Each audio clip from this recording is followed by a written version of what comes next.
Assalamualaikum warahmatullahi wabarakatuh. Perkenalkan, saya Amanda Aprilia dari kelas 11 OTKPC.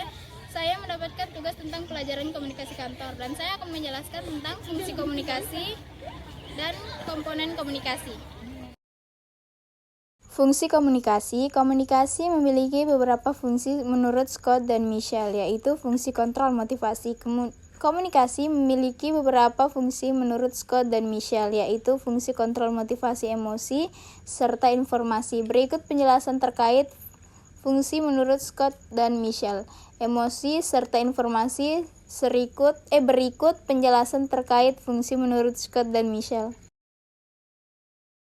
A. Fungsi kontrol. Setiap komunikasi memiliki tingkatan hierarki yang disertai dengan wewenang. Komunikasi formal digunakan untuk mengendalikan karyawannya melalui memperjelas deskripsi pekerjaan dan hal-hal lain yang memerlukan komunikasi dengan atasan.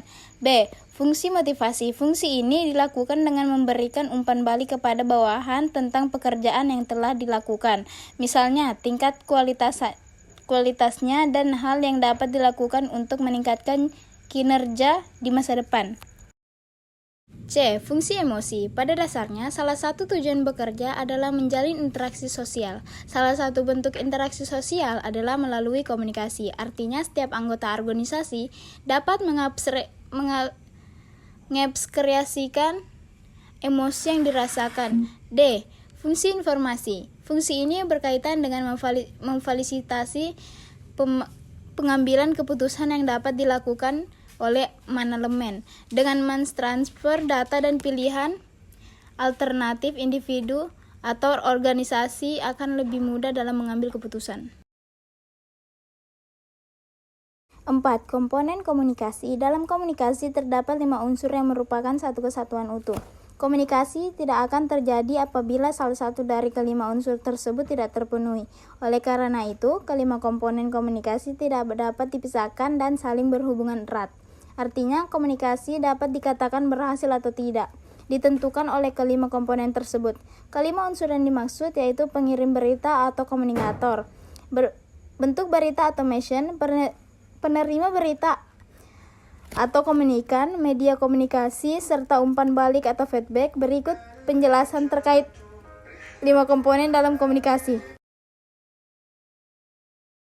A. Pengirim berita atau komunikator. Pengirim berita atau komunikator dapat berupa individu maupun kelompok.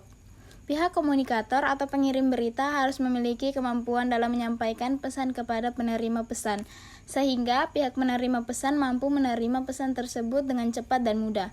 Penyampaian sebuah pesan tidak dapat dilakukan dengan sembarangan. Pengirim pesan atau komunikator harus memperhatikan serta menyesuaikan orang yang diajak berkomunikasi. Selain itu, mengirim berita atau komunikator juga harus memperhatikan kesesuaian bahasa yang akan digunakan menyampaikan pesan. Hal ini juga harus sesuai tingkatan pengetahuan pihak yang telah menerima berita atau pesan tersebut.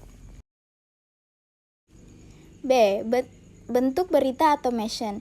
Sebuah pesan atau bentuk berita yang akan disampaikan oleh pihak komunikator sebaiknya dipersiapkan serta disajikan dalam bentuk lambang-lambang tertentu untuk dapat memahamkan komunikan atau penerima berita. Hal tersebut bertujuan agar komunikasi yang efektif dapat terjadi pada komunikasi. Penyampaian pesan atau bentuk cerita kepada komunikan dari komunikator dapat dilakukan menggunakan berbagai media seperti surat, telepon, maupun email. C. Penerima berita atau komunikan. Seseorang atau sekelompok orang dapat menjadi penerima informasi atau berita. Pihak penerima informasi tersebut diharapkan memberikan respon terhadap berita yang diterima. Sebagai penerima berita, tugasnya memahami berita seperti yang dimaksudkan oleh pengirimnya.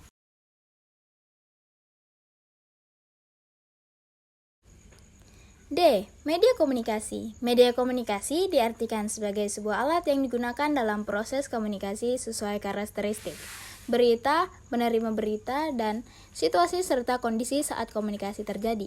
E. Umpan balik atau feedback.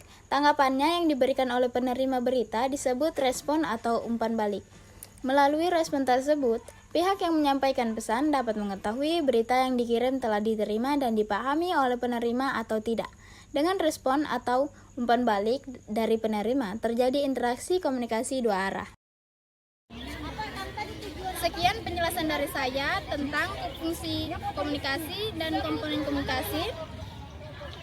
Hanya itu saja, jika ada kesalahan saya mohon maaf. Saya akhiri. Wassalamualaikum warahmatullahi wabarakatuh.